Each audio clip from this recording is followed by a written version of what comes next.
and welcome back to another episode of the Practice Players Podcast. This one's going to be fun. Definitely excited to have Mr. Drew Evenson on. Thanks for having me, guys. I'm excited to get this underway.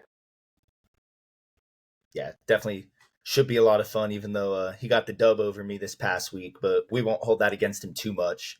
But Drew, for the people who don't know who you are, if you just want to briefly explain your basketball journey and how you ended up in your current role with Minnesota. Yeah, so I started playing basketball when I was a little kid, but then around second grade I stopped and I actually transferred to hockey, and I played hockey all the way through high school. And then I got to college and I was done with hockey, and I followed basketball for the past few years in high school, and then I saw that there was opening manager positions at the University of Minnesota here, and I applied my sophomore year, went through my first year, and then was promoted to head manager here for my junior year, which I'm currently in. Yeah, and that sort of perfectly segued into something I wanted to ask you is how'd you go from playing hockey all that time? I saw you were a goalie for a while. What made you not want to work in hockey and decide, all right, I want to pursue a basketball career? Well, so I played behind a lot of good goalies growing up. In my area, hockey was the big sport. I'd say it was right on the board of Minnesota, and Minnesota is known as the state of hockey, so it was pretty relevant. And the goalie ahead of me he's actually playing juniors now for a Chicago junior team. So he's pretty good. He was leading the state in saves. I was riding the bench, just being the team guy. And then before my senior season, 2 weeks before, I got diagnosed. And so I never got that sense of playing, competing at the highest level and like starting and playing almost every game, being the guy in net. So I kind of just lost my love for the game, and I find it difficult watching hockey sometimes, but I'll enjoy it, get a look back at the good old days. And then basketball is just there for me. I liked how creative players can get, how the team aspect was, and I was big into sports, so I said, why not make the switch and just dive headfirst into it. I feel like, Dave and I know this obviously, and managers do so much behind the scenes stuff, and we do so many things that, people don't realize. So I want to ask you, Drew, what are your favorite parts about being a student manager? I think my favorite parts have to be just being involved with the team on a day-to-day basis. And some people, like from the outside, look at us as such a small part of the program. Like you said, people don't know exactly what we're doing. Is that I think in-house, you know what you're doing, you know how big of a part you are to the team, and that feeling of like when the team wins, you win. When the team loses, you lose. Even the losses, I like to reflect on because I was there for it, especially being lucky enough to travel with the team this whole year. Like every game, I'm there with them. I'm there every step of the way, and I just like the aspect of just being with the team and that team atmosphere and like building a culture. As we have a newer coach here in his third year, and this is my second year, I'm there for most of the culture building and just kind of setting the tone for Minnesota's basketball future. What's been your favorite game moment kind of situation that's been your favorite throughout your entire career as being a manager? I think it has to be the Rutgers home game last year. It was a weird game because we were down by I think it was 12 with a few minutes to go, and we just started coming back, and then we had this kind of pitchback play like Villanova ran to win their championship at the buzzer with Jameson Battle, as David is very familiar with, and he hit it at the buzzer. And the odd part about it is that they had it was clean, he got it off in time, but they reviewed it for 20 minutes after it went in, and it went in right at the buzzer. And so we're like, what are they looking at? Because he got it off on time. And I think they were looking at when the ball was inbounded, but it was just a weird feeling because we're sitting there for 20 minutes and we got to celebrate the win twice, like a buzzer beater twice in one night.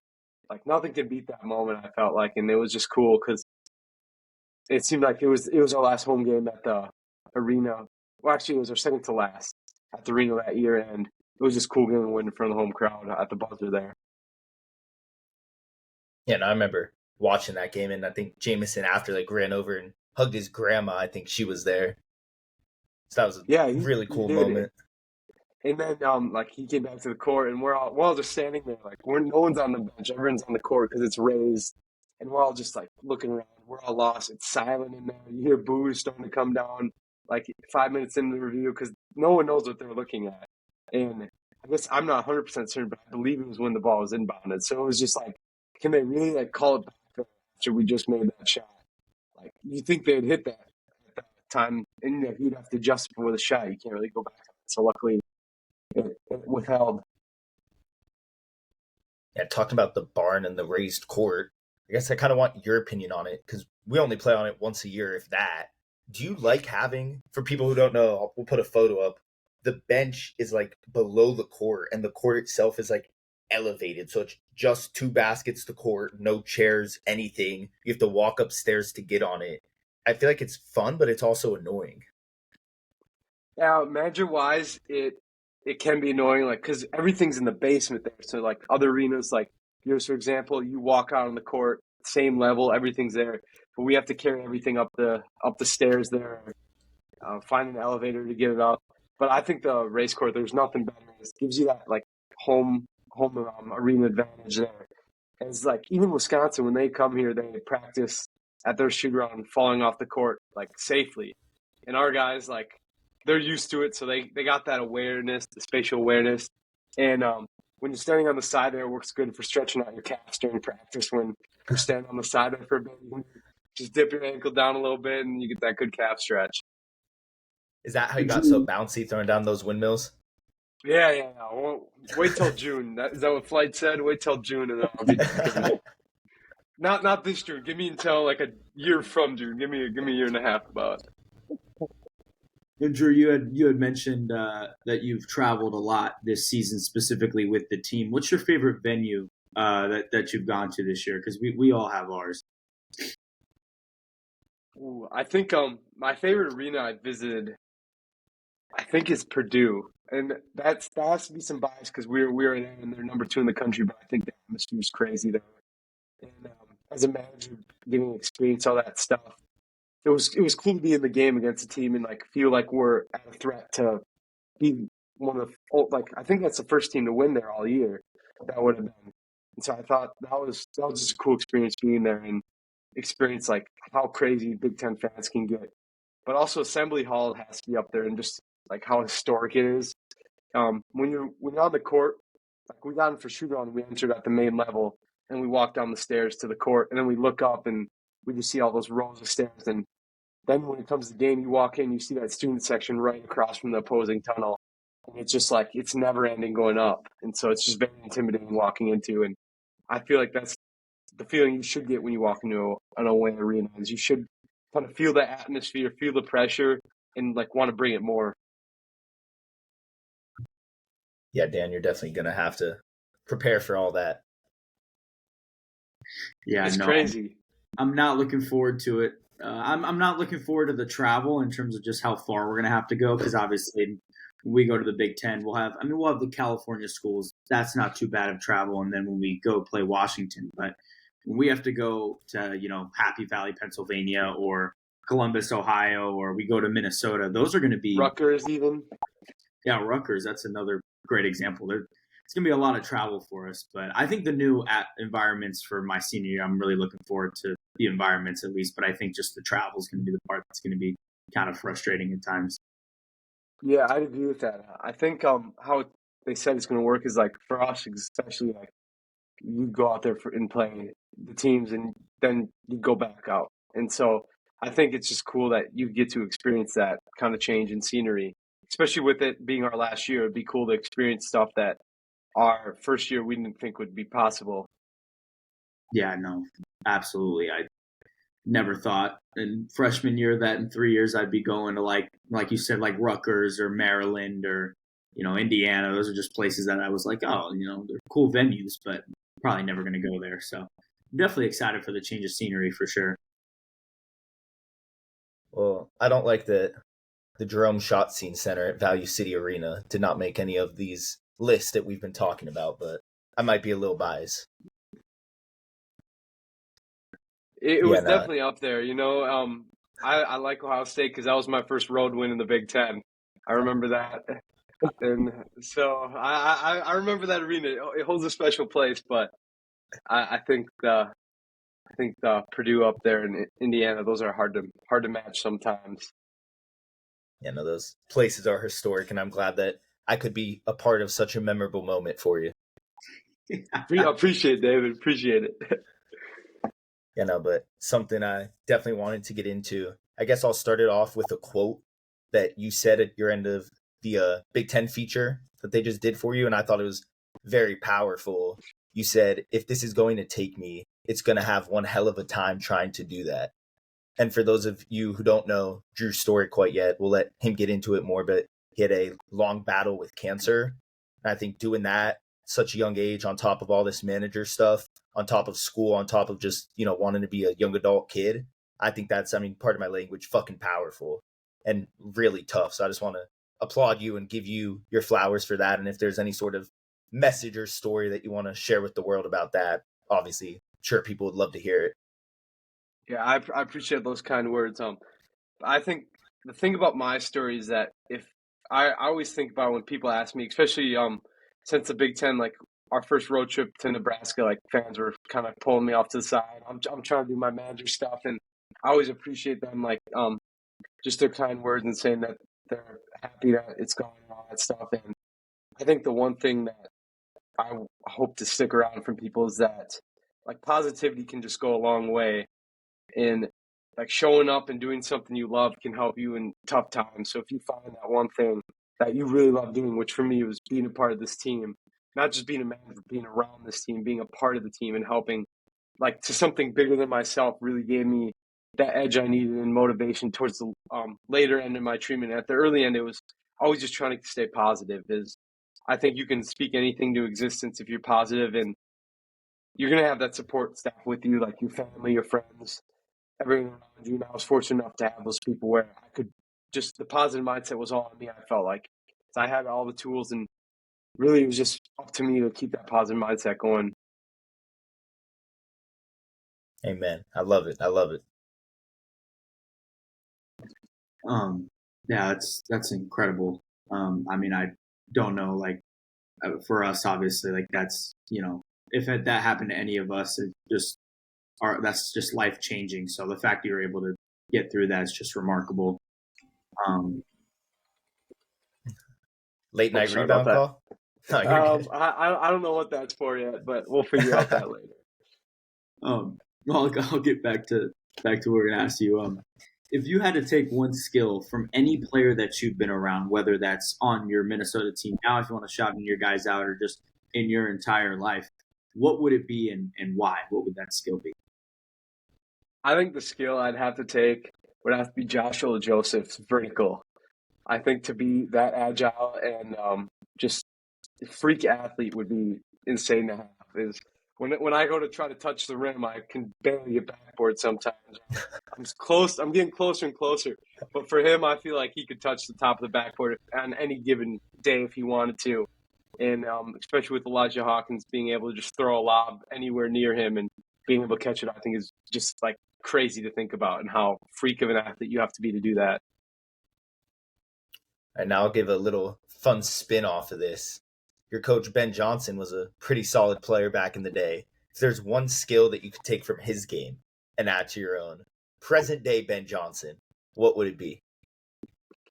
So like in practice sometimes, like you don't always expect, like you don't always know what to expect, and I think he really surprised some of the guys with his energy in practice when he just stepped into a drill. I was like, no one was expecting him to go and bring the energy like he is. So I feel like just the energy, especially as a coach too, his energy is phenomenal, and like that's why I'm so fortunate to learn from him. Is like he brings just energy to everything he does.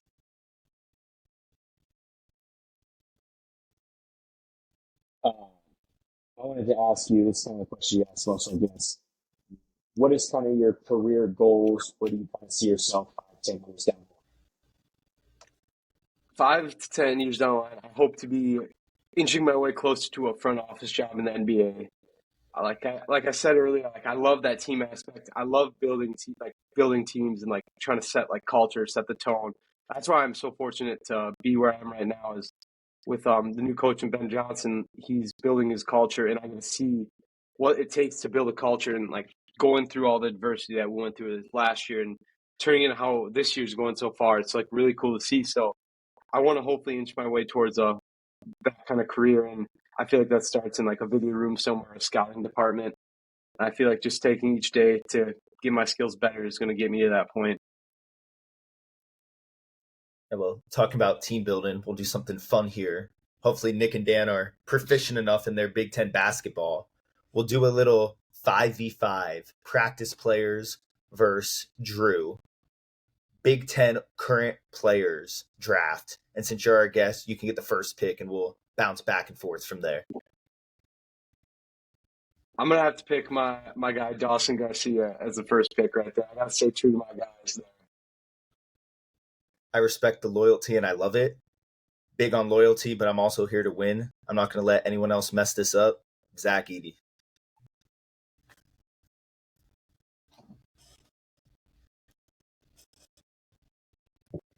Am I going again? Yeah. Oh, yeah. Yeah, We're just going to go be one back and team. forth. Oh, okay. I'm a little confused there for a second. No, you're good. Who am I going to take next?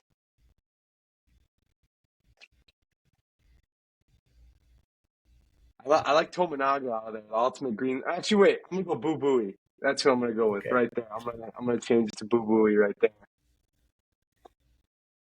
I'll take our next pick. I'll take PPP alum as our point guard, Bruce Thornton. Love it. Love it. I'll follow up with Khalil Ware. Well, you stole my pick. I was gonna give a little duck shout out to Khalil Ware. That's my guy over there in Indiana. So that's a good pick, Drew. I was gonna try to get the Twin Towers with Khalil and Zach Edey for our team, but I'm gonna have to switch up. I'm actually gonna go a teammate of one of my guys, Quincy Gary, up at Illinois. I'm gonna go Terrence Shannon Jr. At Illinois for one of our wing spots. And then I'm gonna also pick one of my own guys here, Elijah Hawkins. He can see everything on the floor at any given time. Leads the Big Ten in assists. Just absolute insane vision. All right. Well, now's the time to show love. Bruce, Shannon, Edey. It's a lot of offense. We need an energy guy, someone to help Edey down low, get some boards. We're going to go with PPP alum and a good friend of ours, Jackson Kohler, in that 4 spot. Then for my last spot, I need like a 3 guy, and so I'll go with my former guy and your current guy, Jameson Battle there at the 3. That's who I was going to take. Anyone? You two have anyone for our 3? Yeah, I'll take the bone. I'll be selfish and do another pick here. We have a lot of guards. I don't know how it's going to work, but I'm gonna take Tyson Walker. We're gonna figure it out. It's a lot of ball between Bruce, him, and Shannon and Edey, but we're gonna figure it out. Bring him over, team him up with his Spartan teammate Jackson.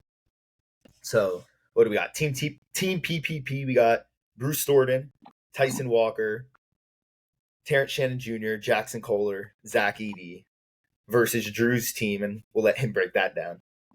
I got Khalil Ware, Dawson Garcia, Jameson Battle, Boo Booey, and Elijah Hawkins there. I like my odds there. It's a lot of size on your team, Drew, I will say. But we do have Zach. There is a lot of size. There is. We'll find a way. We'll find a way to get through them. Yeah, I like it. Let us know down below who you think's gonna win that matchup, and Drew will sort of open the floor to you if you have any other things you'd like to bring up, any questions for us, anything in specific. If not, that is also a-okay. You guys asked me what my most memorable game was, so I want to ask you guys all the same. Let's have Nick go first. All right. Well,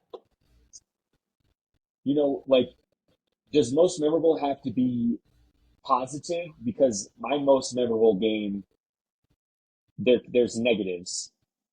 We played a game last year against Colorado State where Isaiah Stevens, who is averaging 18-7, talks for Conference Player of the Year, last year hit a 40-foot buzzer beater to tie us to go into overtime, and then he hit a step-back 3 with 4 seconds left in overtime, down 2 for the win.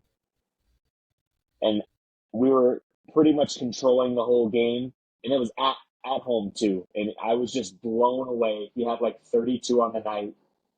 It was one of the most insane games I've ever witnessed. Now I'm going to go positive. I'm going to go this year.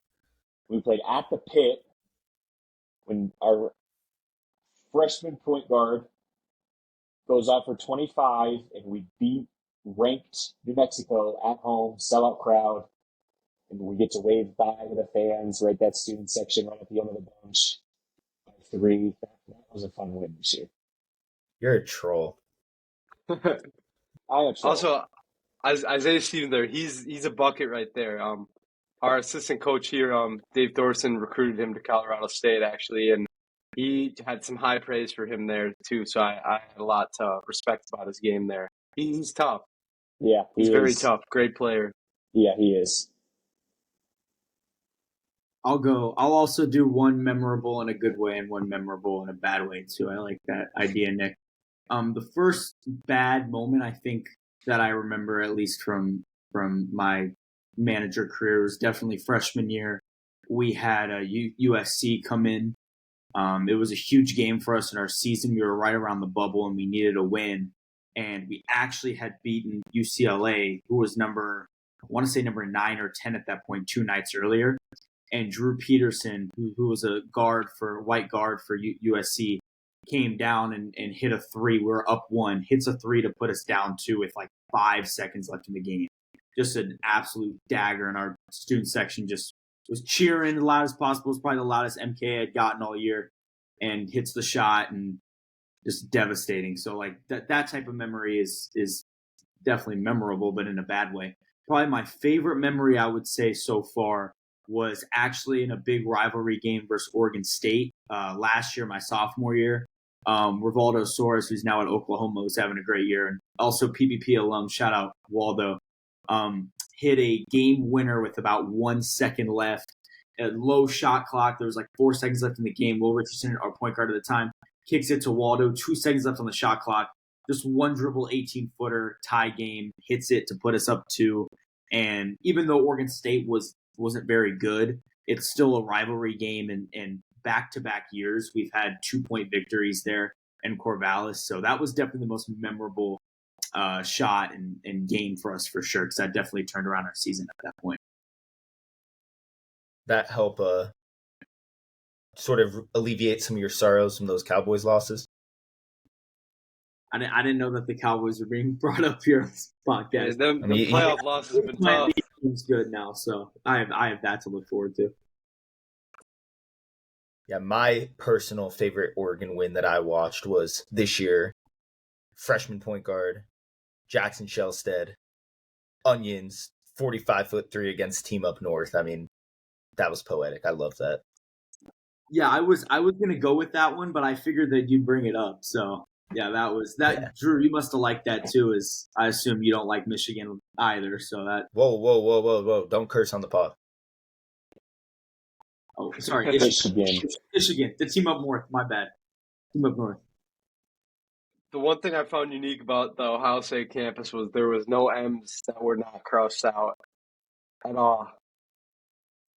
And so that was just like funny to see that. And then I forgot who did this, but we were at the arena shooting around, and someone before we left inputted the football score onto the scoreboard before we left shoot around this year. I don't know if anyone saw that, but I just remember seeing that walking out, and we were all laughing at that.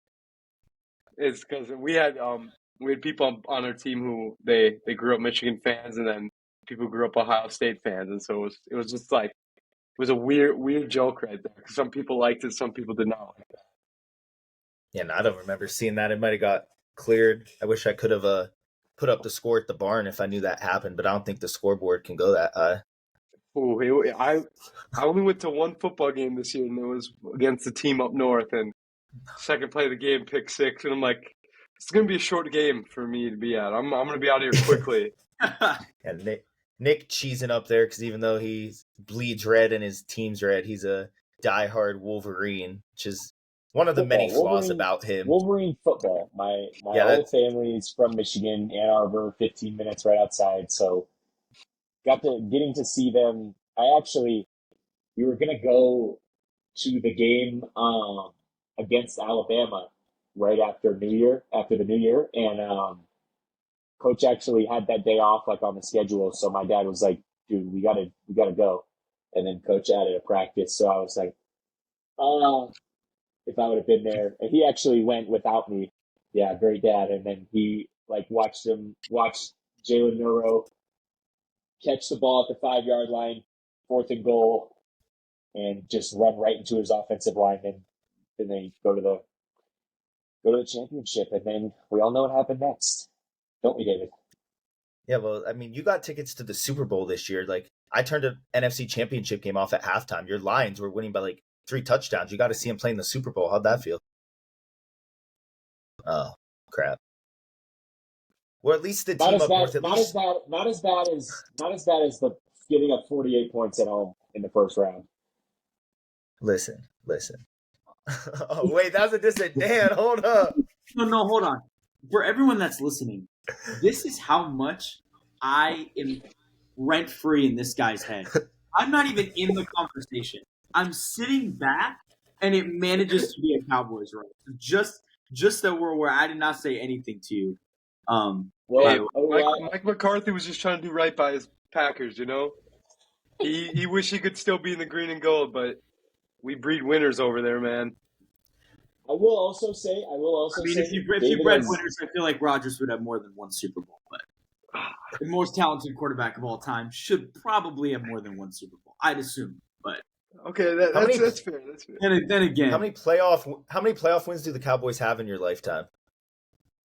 We have a few. Yeah, I mean we have 5 Super Bowls, so that I can go back. How many of those were? Not even how many of those were you alive for? How many of those were your? Dan. I'm not even going to say how many of those were you alive for. No, Dan. How many of those is bad? The Jets are equally as bad, from what I know. How many? The Jets have what? Mark Sanchez had 1 conference championship run. That's the best you've done. 2. Can't forget about the butt fumble. Dan, I got to see that in my lifetime, though. I got to see 2 conference championships runs. Okay. Not only I've seen one. You're just getting to the inevitable. You're getting to watch an extra 60 minutes of football each year. Congratulations! Like, what do you want? Listen, Dan, you brought up 5 Super Bowls. You brought up 5 Super Bowls. I'm not even going to say how many of those were you alive for. Shout out DJ. I know he's listening. How many of those were your parents married for? Because we can go back a generation, and I still think the answer might be 0. I would say they got married in 97, so they weren't. None of them when they were married. But my dad got to see, 3? 3? So I'm glad that DJ did, and I'm glad that you didn't. Yes, absolutely second that. Awesome. Cowboys fans, they're hard to listen to. Oh, I've been doing it for like 8 years. Drew. And the Jets Jets and Lions both. The thing that's my favorite is the Jets and Lions have also won as little as we have, but since the Cowboys fans are bigger targets, it's always going to be on the Cowboys. Okay, you can't hate on the Detroit Lions. You can't hate them. Everyone has to love the Lions. I don't hate them. You can't hate them. As a Packer fan, like our athletic trainer, he's a Lions fan, and so I was joking with him about the games. And I'm like, you can't hate on the Lions. You just can't hate on the Lions. They're almost America's team. They are America's team. They don't say they are, but they are. You say that, but I know a lot of people who just prey on the downfall of my sports teams, and that was a big one. I had to turn my phone off for a couple days. I didn't talk to these guys for a day. I would have been fine.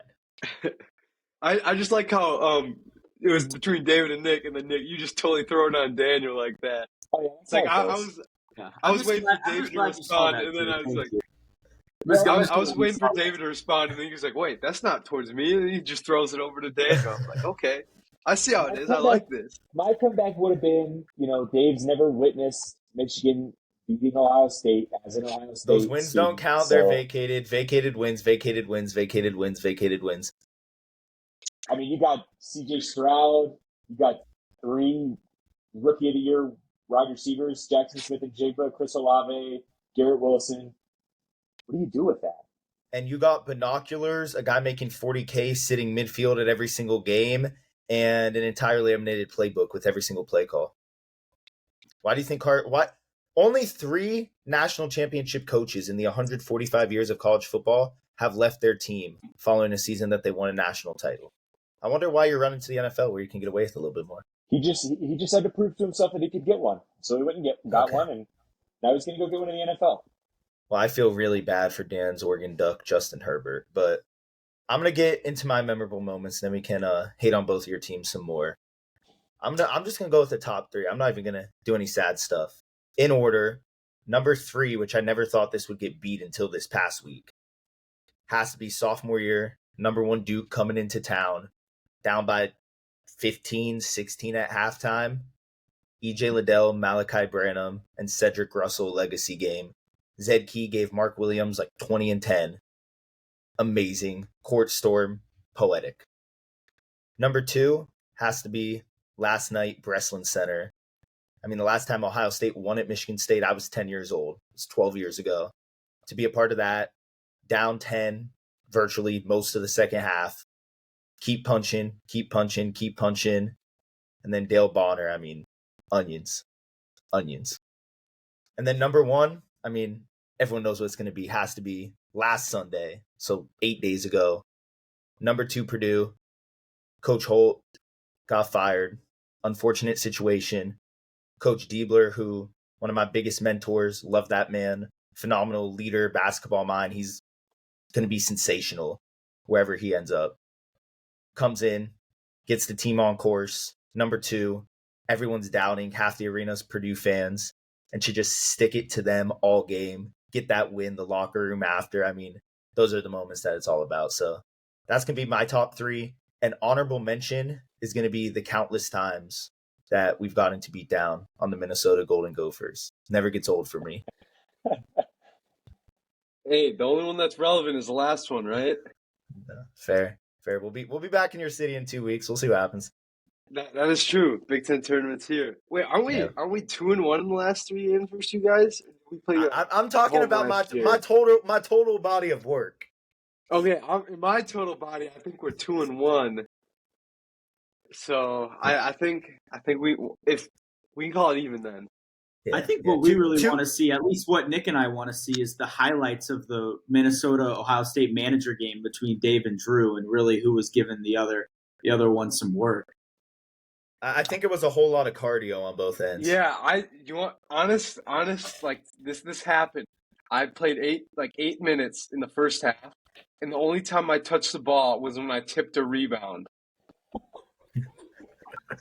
The only time, the guys I love my managers. Like, you know, we're trying to go down the Final Four this year. We're trying to make it down there, and I just I'm here for the ball. I'm in the corner, and they all know if I'm in the corner and I'm not guarded and still not open, they just like, you know what, just get back on defense. And I heard it because someone was doing a crab dribble in, and I go to help out, and like little swipe down, and they kick it right back out, and then one of your guys shoots it and makes a 3. And I'm just shaking my head walking down the court because I'm just hearing, like, don't help. And I'm like, I thought I could make a play there, but I just did not make a play. But yeah, a whole lot of cardio out of me. But it was a close one. It was our closest one yet. Yeah, no, it was a fun game. I provided some quality for my team. Played about 20 minutes. Only took 2 shots, 1 to 2. 3 points from the 3-point line. Had about 6 rebounds, steal, couple assists. All around. Did my part, try to keep us in it, but unfortunately came up short. But might be getting a rematch here. Big Ten tournament, you never know. So might have to. We might have to schedule like a little manager run thing, like get together, do some runs, maybe mix up the teams even. That'd be sick. I'll have to reach out. I mean, we got our home gym right here. Hey, we can set something up. We can be in touch. Yeah, let's set something up. Let's see what we can do. But to bring up real quick, because you mentioned, Dave, the court storming when you guys played Duke. Obviously, you've seen the past few weeks the court storming has been a big thing in the media. Like, what are your guys' opinions on? Obviously, we've seen Caitlin Clark fall to the ground when she got hit by a fan, and we've now seen Kyle Filipowski get hit and ankle banged up. What's your guys' whole take on the whole thing, and what would you kind of do to fix it? Yeah, I have my opinion is very flamboyant, but I think it's the right thing to do. You take away the fine. I know the SEC does that. I think that's stupid. You know, if you're about to get the upset, you train your security. You let the students know if you step on the court early, we have cameras, you're going to get fined, something like that. You keep the students off the floor. You take 30 seconds, players shake hands, opposing team jogs to the locker room, then you drop the ropes and let everyone celebrate. It's historic, it's tradition. You're not going to take away court storming. I think that would be a disservice to college basketball, but player safety should also be number one priority. You assign, 30, 90 seconds, however long it takes, let the teams clear out, then you can party. Or at least get them into the handshake line and then surround them. Something like that. Yeah, I So don't think I've never experienced a court storm here. What is it like as a manager? Because I would our director, I already know, would be screaming like, "Get the game ball, lock down the bench, you get everything out of there." Like, what is that like? Like, what do you have to do there? I'm so curious. I'll go because we had one, or my time here, we've only had one court storm, and that was my freshman year. We beat UCLA, who I think, like I said, I talked about it earlier. They were top 10. I don't remember where they were at that point, but they were a good enough ranking to storm the court. And I remember Alex, Dave and Nick know about who Alex is, one of our managers, our head manager now. It was his job to get the game ball. So he comes him and I, our freshman years, are mopping on the ends of the baskets. And I just remember seeing Alex in an all-out sprint to get that game ball. And I think my job, I had to get the coolers, the refs coolers from the underneath the baskets. So I'm grabbing the coolers and I'm like running across the court as everybody else is court storming. So it looks like I'm also court storming, but I'm really trying to get to the other side. So it's a lot of chaos is the short answer for that. It's chaos when it comes to court storming for us managers. Well, yeah, I don't know what's up with Oregon managers. They might not have a system. Here, we're properly trained ever since the Duke game by Tyler Hicks, who's now a G at Illinois State.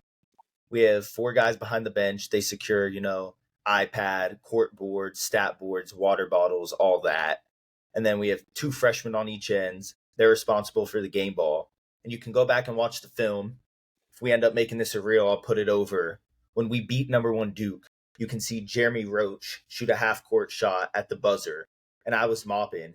And as soon as that ball's in the air, you can see on the ESPN broadcast, I come sprinting onto the court, play it like a one hop, like I'm Bryce Harper in the outfield, scoop it up, ball in hand, then I start moshing. So, I mean, you just really got to go. You got to make a play. It's not chaotic. Big time players make big time plays, big time managers make big time plays. I was trained for that. I think Dan just needs to get some more reps in, get back to the, practice gym, work on whatever he needs to work on. And that chaos will turn into moments where you can either rise or fall, and we'll see what happens next. I'm gonna have to go back and look for that clip of you taking it off the one hop. I'm really interested to see that. I'll send it to you. It was pretty. I mean, Mike Trout, Bryce Harper, Shohei Ohtani, Judge, and I think it was Lindor reached out to me. They wanted to get better fielding attributes in MLB The Show and just all around trying to get that Golden Glove. So they reached out to me and wanted to, see some form, played off the one hop, the hip twist. Like, it's pretty stuff. Yeah, and you guys just clear the court and you just go join the mosh pit. Yeah. If I was a manager, I was thinking I'd want to be the one getting the game ball then so I could join right away instead of locking down the bench. Especially at our reading with the stairs, how big of an issue that'd be clearing the court. We could not clear it fast at all. We couldn't just kind of push everything. We'd have to just take handfuls of stuff. That'd almost be dangerous if that court gets over flooded. I'd be fearful of kids slipping and falling off the edge. I think that happened last when they beat Indiana when they were top ranked with Victor Oladipo. I think last time a court stormed here, to my knowledge, or that was the main one that I see pictures of everywhere. But I'm hoping we get court stormed sometime here in this year or next year. What home games do you have left? Is there the opportunity or probably not? Oh, I guess yeah. There's not really. We don't have any ranked teams here. I guess yeah. So next year, let's hope someone comes in and we're ready to go. We're ready to just beat them and get that court storm going.